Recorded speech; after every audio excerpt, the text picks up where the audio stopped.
Selamat berjumpa kembali Bapak Ibu, saudari-saudara umat beriman terkasih dalam Tuhan. Selamat berhari Minggu. Selamat beribadah bersama keluarga, sahabat, dan komunitas Anda dimanapun berada. Pada hari Minggu biasa yang ke-16 tahun C, 17 Juli 2022. Saya Romagus, saya mengajak saudari-saudara merenungkan hari ini Injil Lukas bab 10 ayat 38 sampai 42. Kita akan mendengarkan sabda Tuhan. Dalam nama Bapa dan Putra dan Roh Kudus. Amin. Dalam perjalanan ke Yerusalem, Yesus dan murid-muridnya tiba di sebuah kampung. Seorang wanita bernama Marta menerima dia di rumahnya. Wanita itu mempunyai seorang saudara bersama Maria. Maria ini duduk dekat kaki Tuhan dan terus mendengarkan perkataannya. Tapi Marta sibuk sekali melayani. Ia mendekati Yesus dan berkata, "Tuhan, tidakkah Tuhan peduli bahwa saudariku membiarkan aku melayani seorang diri? Suruhlah dia membantu aku." Tapi Tuhan menjawabnya, "Marta, Marta, engkau khawatir dan menyusahkan diri dengan banyak perkara, padahal hanya satu saja yang perlu. Maria telah memilih bagian yang terbaik yang tidak akan diambil daripadanya." Demikianlah sabda Tuhan. Bapak Ibu, saudari-saudara, umat beriman yang terkasih dalam Tuhan kita Yesus Kristus. Dunia kita, pengalaman keseharian kita ditandai oleh kesibukan. Ada yang sibuk bekerja dan bekerja. Ada yang sibuk sana, sibuk sini. Ada yang meeting sana, meeting sini. Arisan sana, arisan sini, aktif sana, aktif sini, dan sebagainya. Hidup sungguh dipenuhi oleh kesibukan. Bahkan pengangguran pun banyak acara. Saudara-saudara umat beriman terkasih dalam Tuhan, betapa pada zaman ini kita ini menjadi makhluk yang sangat sibuk. Umumnya, orang sibuk dan bingung kalau tidak ada kesibukan. Kalau tidak bisa ngapa-ngapain, sehingga benar juga bahwa banyak orang yang berprofesi sebagai penganggur, banyak acara alias pengacara.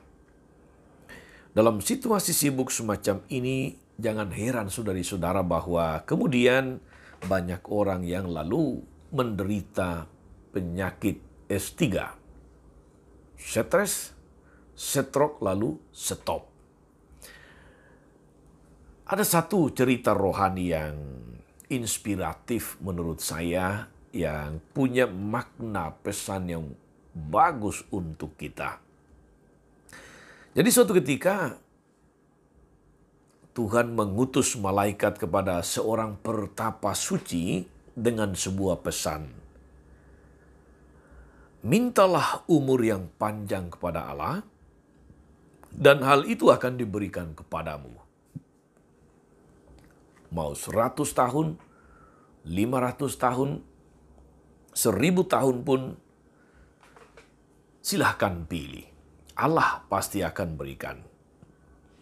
Tetapi pertapa suci itu menjawab. Dia katakan cukup 8 tahun. Lalu para murid dari pertapa ini sangat terkejut dan juga sedikit kecewa. Lalu mereka bilang kepada gurunya, "Guru, jika guru meminta 1000 tahun, betapa banyak orang yang akan menikmati, yang akan belajar, yang akan memetik kebijaksanaanmu." Tapi sang pertapa suci menjawab begini, "Jika aku hidup 1000 tahun lagi, atau jika aku hidup 1000 tahun, maka orang akan lebih tertarik dan sibuk bagaimana memperpanjang hidup daripada mencari kebijaksanaan. Itu jawabannya kepada murid-muridnya yang kecewa. Dan saudara-saudara, benar kata pertapa ini. Kita melihat banyak bangsa berusaha, berupaya untuk memperpanjang usia manusia. Salah satu ukuran kemajuan sekarang itu adalah meningkatnya usia rata-rata rakyat. Kalau usia rata-rata penduduk itu 80 tahun, lalu masuk dalam kategori negara maju. Kalau rata-rata usia 50 tahun, maka dianggap kurang maju. Atau istilah yang lebih sopan itu negara berkembang. Bagaimana cara memperpanjang usia rata-rata penduduk? Dengan memacu semua orang untuk bekerja keras agar perekonomian maju, bertumbuh, berkembang. Bila mungkin bekerja 7 hari seminggu, 24 jam sehari, dan sebagainya. Lalu manusia menjadi homo laborans, manusia pekerja. Saudara-saudara, umat beriman terkasih dalam Tuhan. Dalam firman Tuhan hari ini, kita mendengar kisah dengan skema penyambutan yang dilakukan oleh Maria dan Marta ketika mereka menyambut Yesus. Yang satu sibuk bekerja di dapur, bagaimana melayani tamu dengan baik. Yang lain kemudian mengambil sikap untuk menemani dan mendengarkan Yesus yang berkunjung. Marta sibuk di dapur, menyiapkan jamuan istimewa untuk Yesus. Dan Maria melayani Yesus dengan duduk di dekat kakinya dan mendengarkan dia. Kedua sikap ini saudara-saudari sah-sah saja sejauh itu dilakukan dengan tulus, tanpa gerutuan, dan tidak mengganggu orang lain. Sayangnya saudara-saudara, tadi kita mendengar dalam Injil, Marta justru merasa iri melihat Maria duduk santai, duduk manis mendengarkan Yesus. Ketika rasa iri itu muncul, ketika mulai menggerutu, maka gugurlah nilai ketulusan di dalam melakukan suatu pekerjaan atau suatu tugas melayani. Itulah yang dikatakan Yesus dengan menyusahkan diri dengan banyak perkara. Kepada Marta, Yesus mengatakan, "Marta, Marta, engkau menyusahkan diri dengan banyak perkara, tapi Maria telah memilih yang terbaik." Yang ingin diperingatkan oleh Yesus kepada Marta adalah bahwa manusia hidup bukan dari roti saja, dari jamuan makan saja, tapi dari mendengarkan sabda Tuhan. Saudari-saudaraku, umat beriman terkasih, peringatan Yesus kepada Marta bukan karena pertama-tama dia sibuk, tapi karena dia terlalu sibuk memikirkan banyak hal sehingga ia menjadi khawatir. Setiap orang normal wajar kalau sibuk, tapi bukan berarti terlalu sibuk yang mengarah kepada terlalu khawatir. Jangan membiarkan segala sesuatu menguasai pikiran, lalu kemudian hati, lalu merongrong jiwa dan raga kita. Ingat saudari-saudara, ada banyak orang itu sakit, 80% disebabkan karena pikiran. Bukan karena fisik, tapi karena pikiran. Efeknya bukan saja bahwa hati dan pikiran yang menjadi kacau, tapi bahkan tubuh pun ikut kacau. Itulah mengapa tadi saya katakan banyak orang pada zaman ini menderita penyakit S3. Stres, kemudian stroke, lalu stop. Selesai. Kita perlu membiarkan diri dipenuhi oleh sabda Tuhan. Membiarkan diri mendengarkan Dia yang bersabda. Jika pikiran dan hati kita dipenuhi oleh sabda Tuhan, saudari-saudara, dan bukan hal-hal duniawi, sibuk dengan macam-macam hal, bahkan sibuk dengan menilai orang lain, sibuk mengurusi urusan orang lain. Maka memang lalu kita akan menemukan sebetulnya kekuatan, kita akan menemukan peneguhan, kita akan menemukan inspirasi dan kelegaan. Ketika kita tidak sangat sibuk dengan macam-macam hal yang lain, yang kita temukan adalah sukacita dan hati yang damai. Saudari-saudaraku, umat beriman terkasih, kita memang hidup di zaman yang serba sibuk. Namun justru di zaman yang serba sibuk inilah kita memerlukan keseimbangan. Keseimbangan itu diperoleh ketika kita mampu menemukan kebijaksanaan dalam setiap peristiwa hidup kita. Benar kata pertapa suci dalam cerita tadi, saudari-saudara. Jika aku hidup 1000 tahun, maka orang akan lebih tertarik dan sibuk bagaimana caranya memperpanjang hidup daripada mencari kebijaksanaan.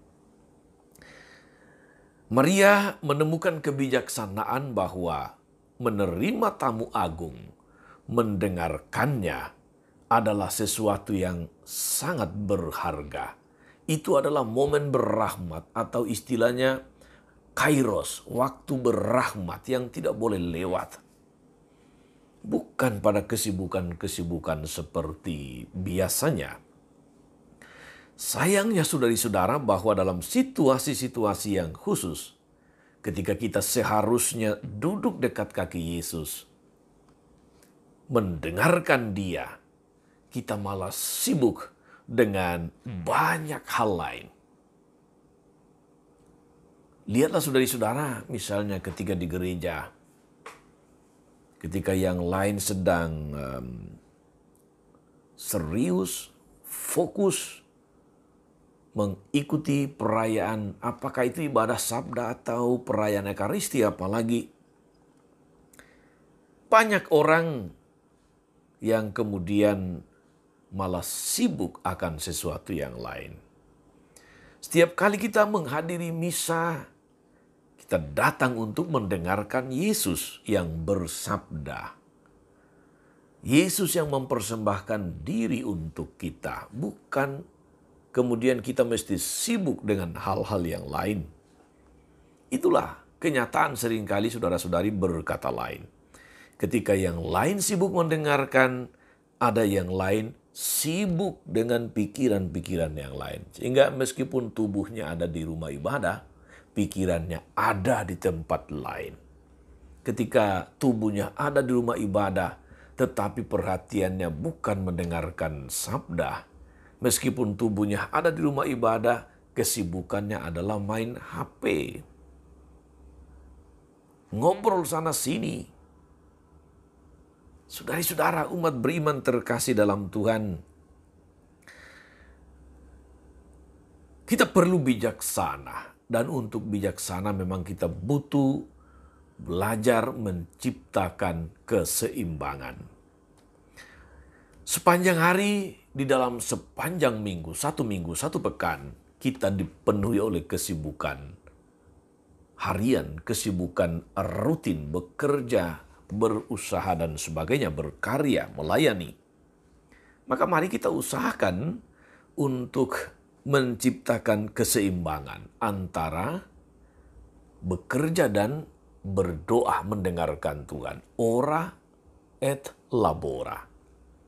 Tentu ada banyak yang di tengah kesibukan kerja menyediakan waktu untuk mendalami sabda Tuhan, mendengarkan Dia yang bersabda. Ada yang ikut kursus pendalaman kitab suci sekalipun di tengah kesibukan.